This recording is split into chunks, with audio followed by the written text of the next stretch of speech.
Hello class, I hope you're having a fabulous Friday, and we're going to continue on reading Serafina and the Black Cloak, written by Robert Beatty. So far we've read chapter 1 and chapter 2.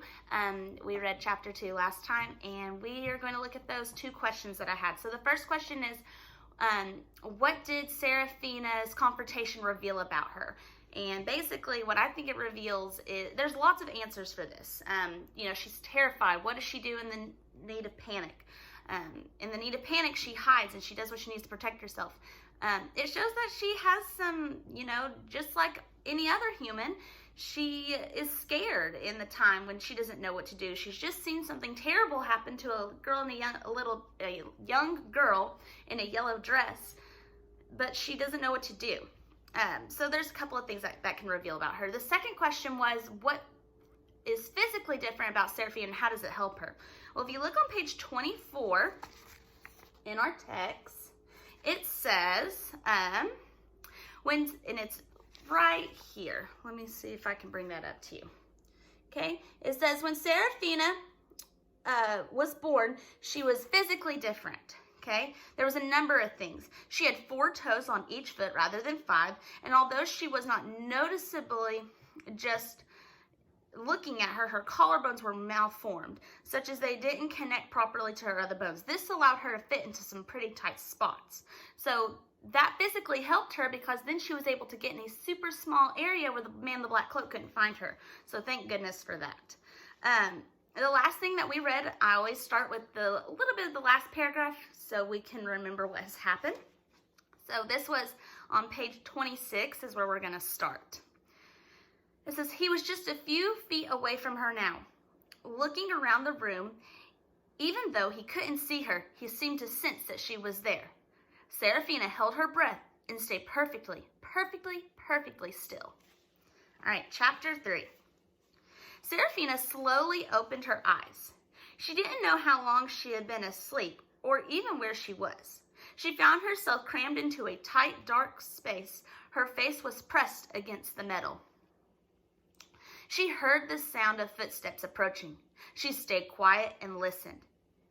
It was the man in workbooks, tools jingling. Feeling a burst of happiness, she wiggled her way out of the machine into the morning sunlight, pouring through the laundry room windows. "Here I am, Pa," she cried. Her voice was parched and weak.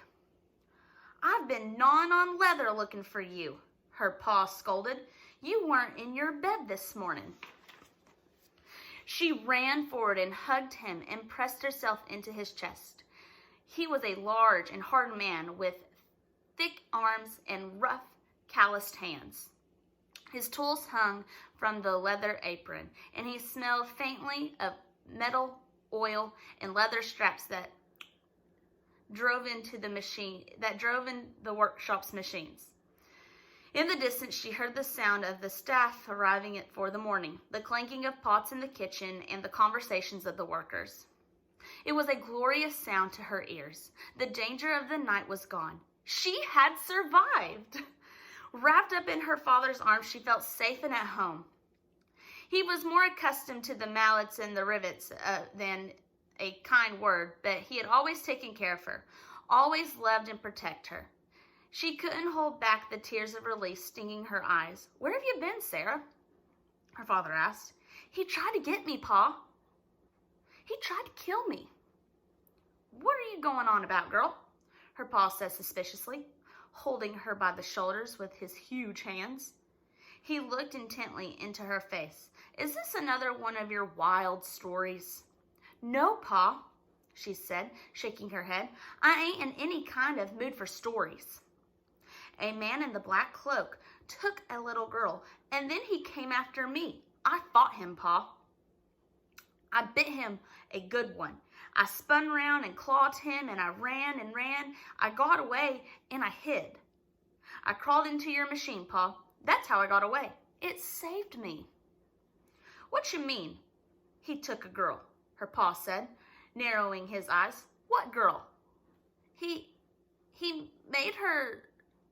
She was right in front of me, and then she vanished right before my eyes." "Come on now, Sarah," he said doubtfully. "You sound like you don't know whether you're washing the clothes or hanging them out." "I swear, Pa," she said, "just listen to me." She took a good hard swallow and started at the beginning. As the story poured out of her, she realized how brave she had actually been. But her pa just shook his head. "You've had a bad dream, is all. You've been reading too many of them ghost stories. I told you to stay away from Mr. Poe. Now look at you. You're all scruffed up like a cornered possum." Her heart sank.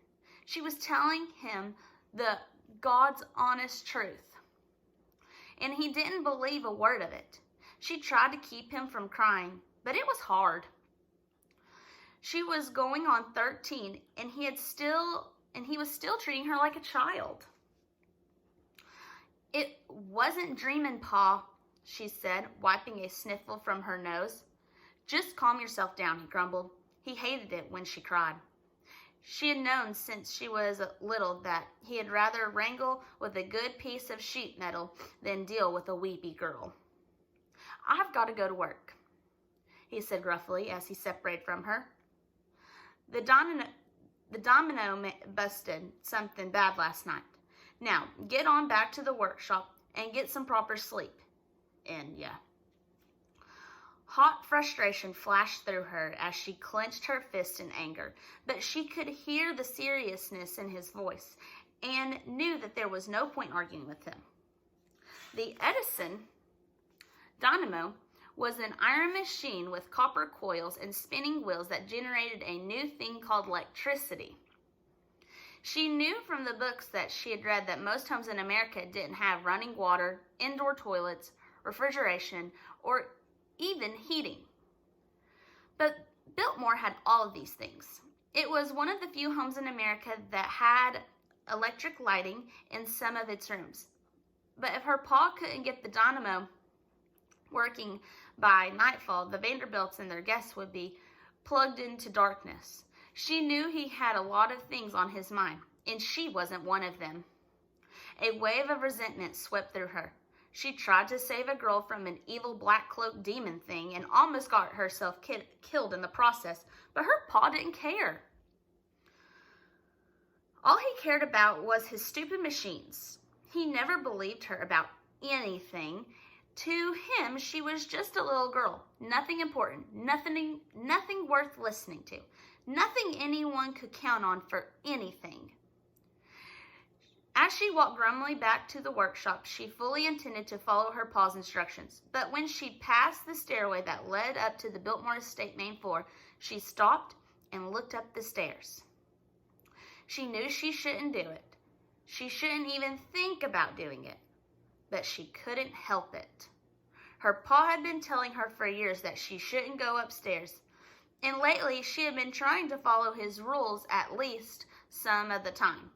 But today, she was furious, and he hadn't believed her. It'd serve him right if I didn't listen to him.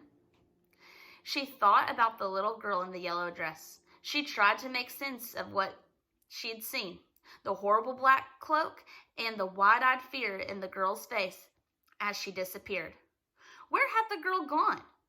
Was she dead or somehow still alive? Was there a chance that she could be saved? Snippets of conversation drifted down the stairs where there was some sort of commotion. Had they found a body? Were they all crying in despair? Were they searching for a murderer?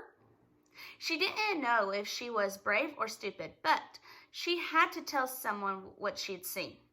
She had to figure out what had happened. And most of all, she had to help the little girl in the yellow dress. And she began to climb the stairs. So that's where we're going to stop today for chapter 3. And we're going to pick up on the next video and we're going to answer these questions on the side. Thanks for listening.